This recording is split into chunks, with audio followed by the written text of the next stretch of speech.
And here we go off. And we're going to learn about the models of the solar system today. So here we have a nice and pleasant cartoon about talk about Galileo and Ptolemy. So now Ptolemy's argument is if the earth is still and if it moved, wouldn't we feel it? And Galileo says, and that is because you're moving with the earth, and that's related to relative motion. And we also have a few fun facts about you. Galileo once recorded Neptune as a star, and it was actually true. So when we look at his telescope, he could only magnify up to 20x. And we also know that Ptolemy thought that all heavenly spheres were smooth. That only came to be false when Galileo came up to calculate the sizes of the mountains on the moon with Pythagoras' theorem. And that's when we came to know that not all heavenly spheres were smooth. And here we go off to the next line. And here's the great model of the solar system that we use today. So here's the sun, and at the end of the Kuiper belt we have the heliopause, the end of the sun's influence. So let's kick off with the inner planets. So the inner planets we have Mercury, Venus, Earth, and Mars. So Mercury is the second hottest planet in the solar system. So we have boiling temperatures, and it has no moons, and it's a bit rocky as well. And when we go on to Venus, we have some traces of life like the phosphine gas, although it's not a periodic table element. And then we have the Earth, the only planet that harbors life, and it also has a moon, the first of the three planets to have a moon with it. And the moon also has a lot of craters due to asteroid impacts. Then we have Mars. Although here it's not shown, Mars also has two moons as well, like Phobos and Deimos. Then Deimos is one of the smallest moons in the solar system if we leave alone the moon dactyl of an asteroid of the series which is right here. And we have Mars, the great red planet we were talking about. So this is also what influenced the science fiction of H.G. Wells. And we have the great asteroid belt that separates the gas giants from the inner rocky planets. Now the asteroid belts have a lot of asteroids, and when they come near Earth, so they are called the near-Earth asteroids. So Ceres is one of them, but the Ceres is also considered a dwarf planet. And here the ice giants there, and we have the two gas giants there. Although all four of them are also considered the gas giants or the giant planets. So basically, Jupiter is also famous for the red giant storm, and Saturn is for its rings. And we also have the Uranus. Uranus also have rings, but they are not that prominent as well. So Saturn is the planet with the most moons. And then we have Neptune, the most blue planet. And this planet was known after the Roman god of the sea. And then we have comets that originate from the Oort cloud. Oort cloud is just before the heliopause or the end of the sun's influence. It's basically hypothetical, but we still believe it exists. I hope that exists. So here we have dwarf planets like Makemake, Eris, Pluto, and Ceres. Although Ceres is in the asteroid belt itself. And then all of these planets have moons with them. But if we see like a moon Triton of Uranus that has a lot of methane gas in it, was captured from the Kuiper belt itself. And here's the basic model of the solar system.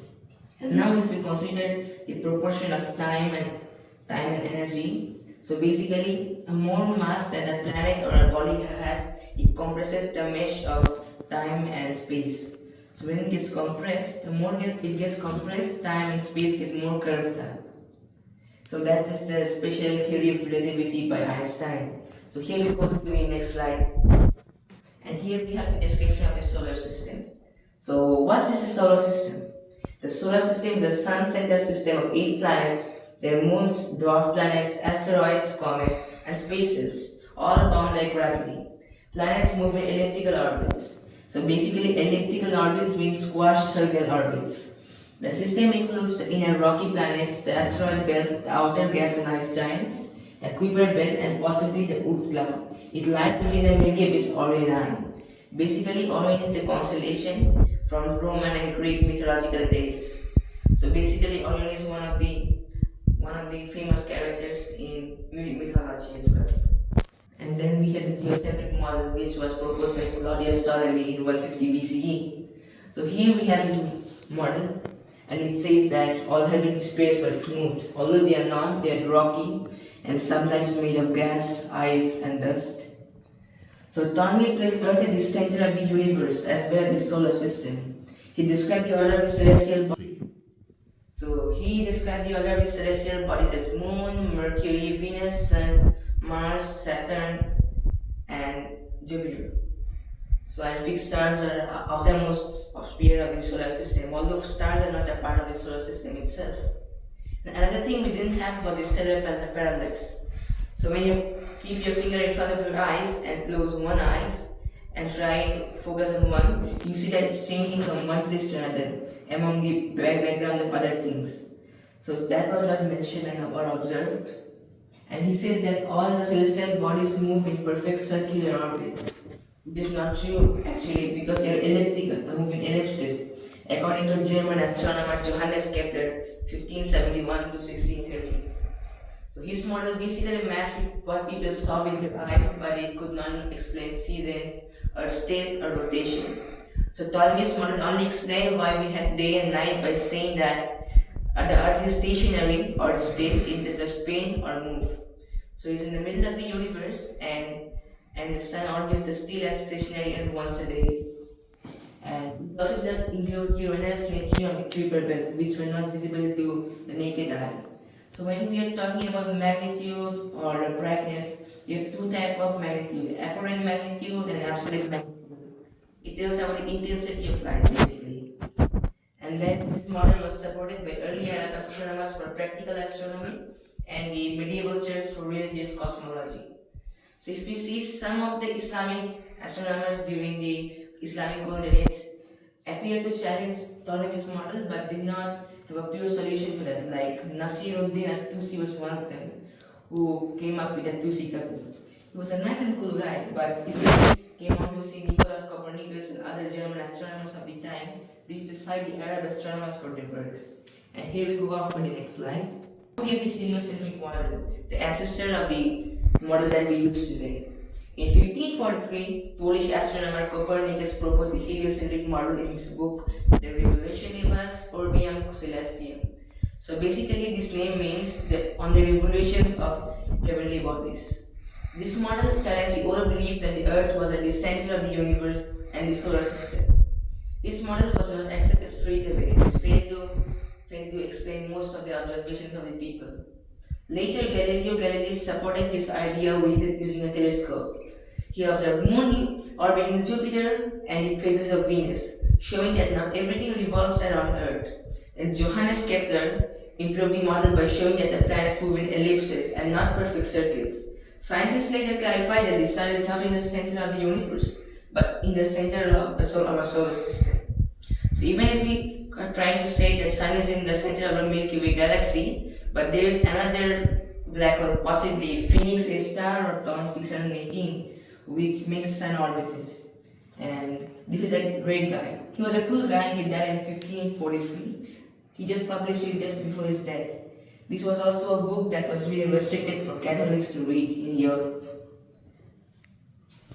And then we have the next slides coming up.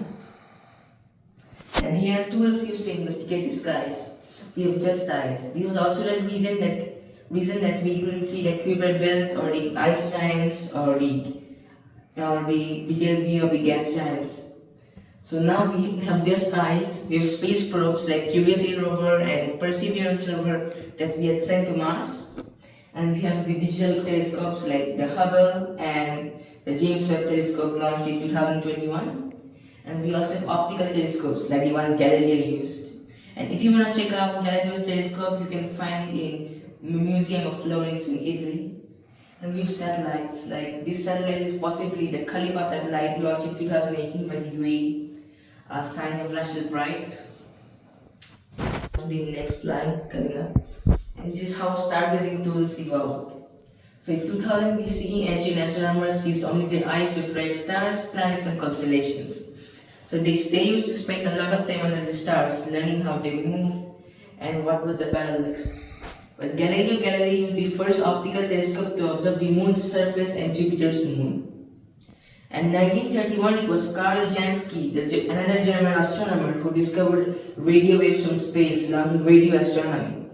And that was an ancestor of the modern images we have today. And then in 1990 CE, the Hubble Space Telescope was launched into orbit to take clear deep space images above Earth's atmosphere. It was really good since 1990, now about 31 years in orbit, still working with the James Webb Telescope. It captures stunning images like the creations of land. And we are set in 2022 CE, the James Webb Telescope was launched revealing the first galaxies and the atmosphere of exoplanets. So basically the thing is how the far you look into the space, the more back in time you go. Because the light even takes time to travel. So when you are looking yourself in the mirror, you're actually looking back into the past. And here's some preliminary questions you may ask about. Number 1, name me 4 rocky planets. Number 2, what is at the center of our solar system? And number 3, what shape is Earth? And number 4, how would Ptolemy's model explain why we have day and night? And challenge, which planet is famous for its rings? I hope these are not too hard for all of us. And now for the 4 rocky planets, we have Mercury, Venus, Earth and Mars. And for the center of our solar system, we of course have our Sun. And our Earth is definitely a sphere. But if you had said that the shape of Earth is a circle, that's not really correct, because that's a 3D shape.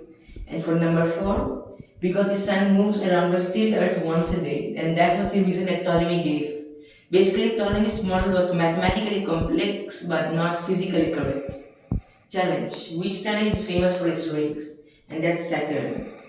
I hope you didn't miss out with Uranus or Neptune because their rings were really faint for us to observe. And here we go off. And then we have the glossary. So we have the glossary for telescope, which is an optical instrument used to make distant objects appear closer and more detailed. And we have the other definitions as well if you want to look at them. And here we go off for the next slide. And that's the end. Thank you for watching. Bye.